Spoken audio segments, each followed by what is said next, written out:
Welcome back, everyone. Ready for another deep dive? Always. Awesome.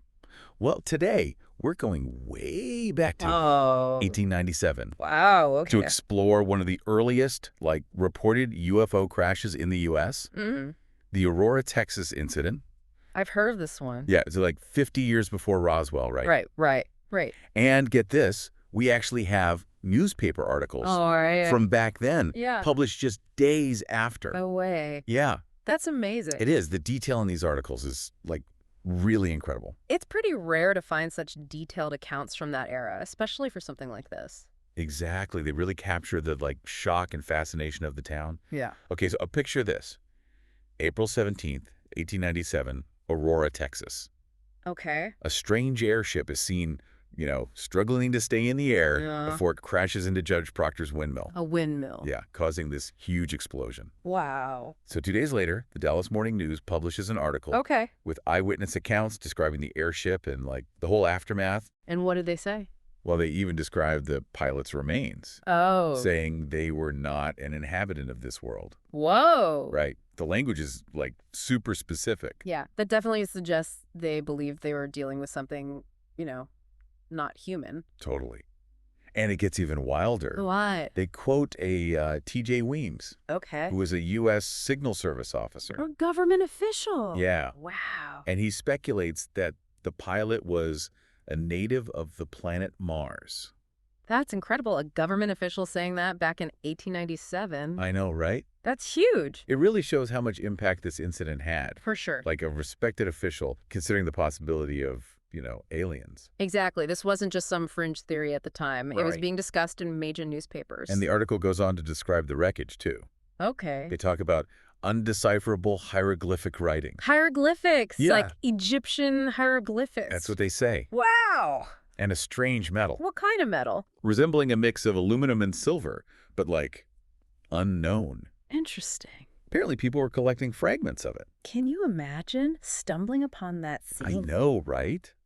It's, mind-blowing. It'd be like being present at the very beginning of, ufology, Totally. trying to make sense of something completely beyond our understanding, Exactly. using the language and knowledge of the time. It's just, fascinating to think about. Definitely. So we have this community in Aurora, Texas, Right? who seem, genuinely convinced they'd witnessed something extraordinary. It really challenges the idea that everyone back then was skeptical about UFOs. Right. Like, there was a time when people were more open to these ideas. Yeah, and not afraid to talk about it. Exactly. But okay, we've got one more newspaper article to look at. Oh. This one's from the Hearn Democrat, Okay. published a few days later, April 22nd. Okay. And this one focuses more on the public reaction Interesting. to the incident. Like outside of Aurora. Yeah. What's fascinating is how quickly the news spread. Really? Yeah, this wasn't just some, local thing. So it was a big deal. It became a huge topic of conversation across Texas. Wow. And the article talks about all this, intense speculation. It's debated. So some people were skeptical. Oh, yeah. Some dismissed it as a hoax, Makes sense. while others were, totally convinced it was It aliens. sounds familiar, right? Right. It's like the same conversations we're still having today. Totally. This shows that these questions about UFOs, about life beyond Earth, Yeah. they've been around for a long, long time. Uh-huh. And that tension between belief and skepticism, Right. it's been there from the beginning. It's interesting, though, What is? that even back then, something like this could capture the public imagination. Yeah, it's like it taps into something deeper, Totally. this curiosity about our place in the universe. And maybe, a little anxiety, too, about Yeah. what's really out there. Right, but here's the thing. Modern investigations, they Yeah. haven't been able to, fully prove or disprove the original accounts.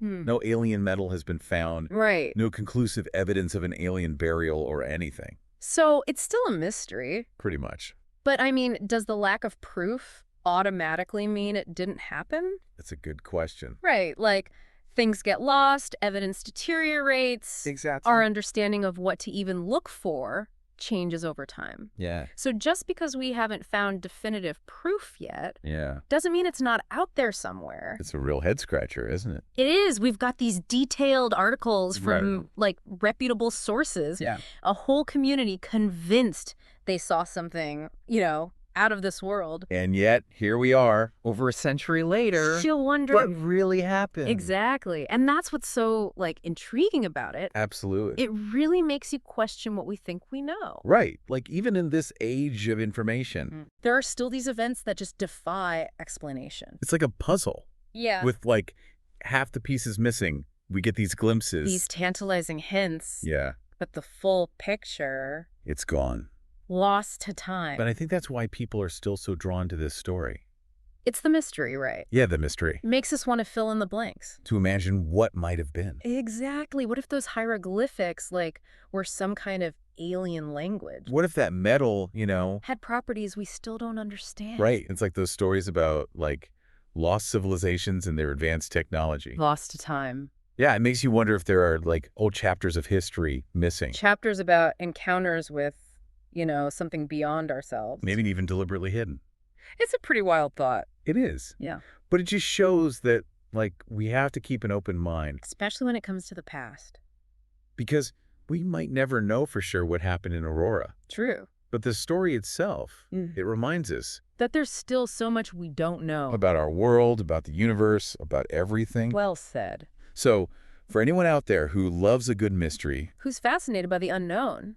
The Aurora Incident. It's a perfect example. Of how the boundaries between our world. And something else. Can get, like, really blurry.